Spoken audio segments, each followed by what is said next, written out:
महाराज कहते हैं हरी चिड़िया हरी का खेत खा लो चिड़िया भर भर पेट। हरी चिड़िया हरी का खेत खा लो चिड़िया भर भर पेट। हरी चिड़िया हरी का खेत खा लो चिड़िया भर भर पेट। हरी चिड़िया हरी का खेत खा लो चिड़िया भर भर पेट।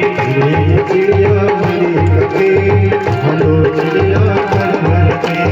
खालो चिड़िया भर भर पेट। खालो चिड़िया भर भर पेट। खालो चिड़िया भर भर पेट। खालो चिड़िया भर भर पेट। हरी चिड़िया हरी का खेत खालो चिड़िया भर भर पेट। हरी चिड़िया हरी का खेत खा लो चिड़िया भर भर पेट। हरी चिड़िया हरी का खेत खालो चिड़िया भर भर पेट। हरी चिड़िया हरी का खेत खा लो चिड़िया भर भर पेट।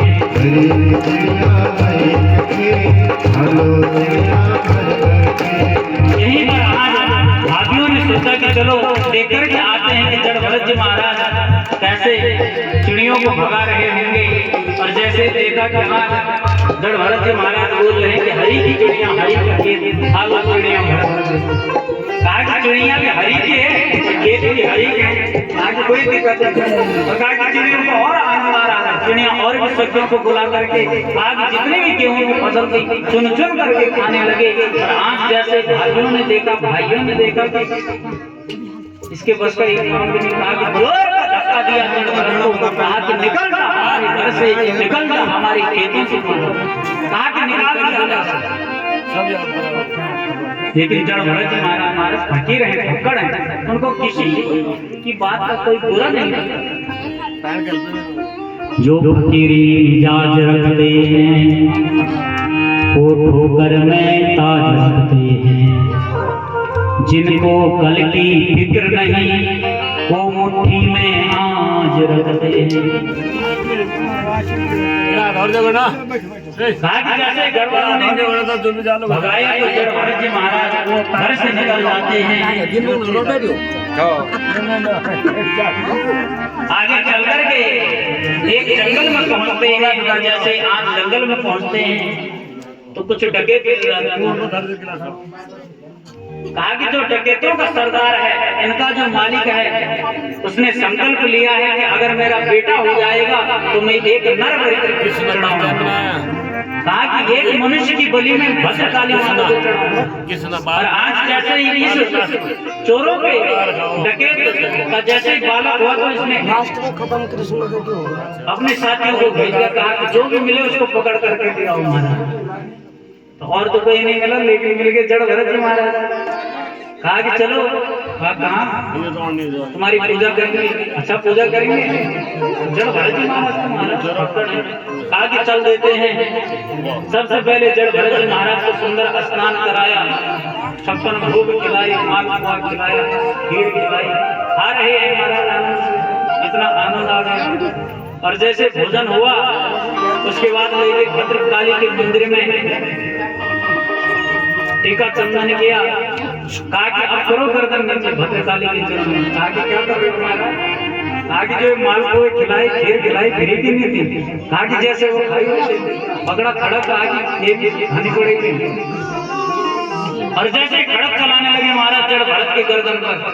और आज जैसे ही भद्रकाली माता ने देखा इतना बड़ा ब्राह्मण भगवान का भक्त, भगवान को भजने वाला, और ये मूर्ति इसकी बलि दे रहे हैं। तो कहते हैं कि वहीं पर आज भद्रकाली की मूर्ति से भद्रकाली माता प्रकट हो जाती है, अपना खड़क करती है। कहा कि जितने भी डकैत होते हैं, जितने भी चोर होते हैं, सबको धड़ाधड़ करके कहा कि समाप्त कर देती है। बोलो भद्रकाली माता की जयंती मंगला काली भद्रकाली कपालिनी दुर्गा क्षमा शिवा धात्री स्वाहा सदा नमोस्तुते। काली काली महाकाली कालिके परमेश्वरी सर्वानंद करी देवी नारायणी नमोस्तुते।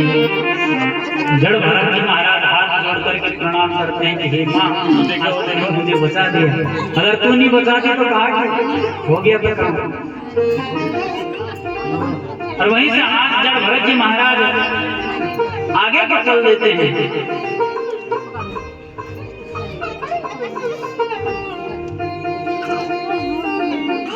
और जैसे चल रहे थे, क्योंकि पकड़ों वाला मिजाज हमारा, उनको जो जैसा बोलते, कई लोग होने हमारे गाँव घर हमारे लोग उनको पागल बोलते हैं, जो बोलेगा उनके लिए वो कर देते हैं। बोलेंगे कि थोड़ा एक बाल्टी पानी ले आके करके आ जाएगा, लकड़ी ले आकर के आएगा, थोड़ा घास काट के लेके आते हैं।